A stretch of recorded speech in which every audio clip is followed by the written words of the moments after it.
I will follow the order determined by the coin toss, and that means the first question goes to Senator Vinnick. Senator, the governors of Arizona and New Mexico have officially declared a state of emergency on their Mexican borders because of illegal immigration. How would you secure the Mexican border? Enforcement first. That's my policy. I would double the Border Patrol. Not just increase it, double it. Why not triple it, Senator? Are you proposing tripling? No, because we already did. Since 1990, we have tripled, not doubled. We've tripled the Border Patrol on the Mexican border, and you don't need me to tell you that it hasn't solved the problem. If we have more agents doubling on the Border Patrol means that 80% of illegal entries will get in instead of 90%. Don't let anyone tell you that the border can be secured by doubling the Border Patrol. The problem of illegal immigration is much bigger than the Border Patrol. Look, I have family who have lived in Texas since it was Mexico. I have other relatives who have come here legally, and yes, some who have come here illegally. I have lived this problem. The senator talks about how easy it is to cross the Rio Grande. I think you should tell that to the families of the men, women, and children who have died trying to do it. I'm not saying it's not a tragic situation. This is not a law enforcement problem. This is an economic problem. If Mexico's economy was as strong as Canada's, there wouldn't be a problem. The president cannot solve this problem. You can't seal a 2,000-mile border. Mexico has to solve it. Mexico has to grow its economy, provide enough jobs so that it's not worth it to try to cross into our borders illegally. There's no other real solution to this problem. Senator Vinnick is smart enough to know that, and I think you are too. Senator Vinnick.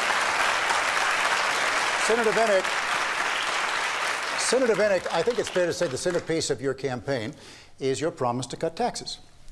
So could you tell us specifically, sir, how you would cut spending to pay for those tax cuts? Now, what do you mean, pay for the tax cuts? I mean, would you cut spending in the same amount that you cut taxes in order to balance the budget? Liberals who are opposed to tax cuts anyway always say you can't cut taxes until you've cut spending. I say we can lecture our children about overspending until we run out of breath, or we can just cut their allowance. I'm a cut the allowance kind of parent. Well, I'm a grandparent now, so I'm a little less strict. I'm less strict than I used to be. All right, but I'm going to cut Congress's allowance. And then I'm going to force them to get control of spending, because if they don't, if they send me a budget that's not balanced, I will use this pen to veto it. Congressman Santos. Congressman Santos. Congressman Santos, your response. Well, I hope everyone noticed that the senator did not answer the question. He didn't tell you what spending he will cut. Would you like to try that again, Senator? I said I will balance the budget. Well, we've seen this game before. See, we have a proven record on Republican tax cuts. First, they cut taxes, and then they never get around to cutting spending, so they run up huge deficits, and they leave a massive debt for our children to pay. If you elect me as president, that is a game I won't play. You know, Congressman Santos is running a very brave campaign. I have to give him that.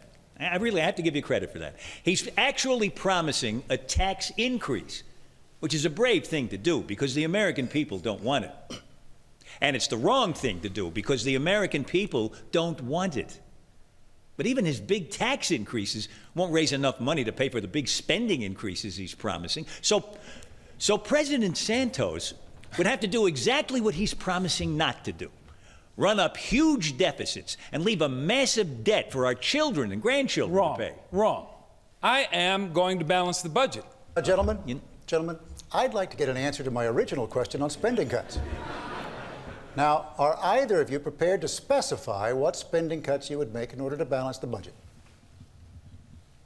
Well, let's, just as a hypothetical, let's accept the worst case scenario, that neither one of us will be able to pay for everything we want to do as president.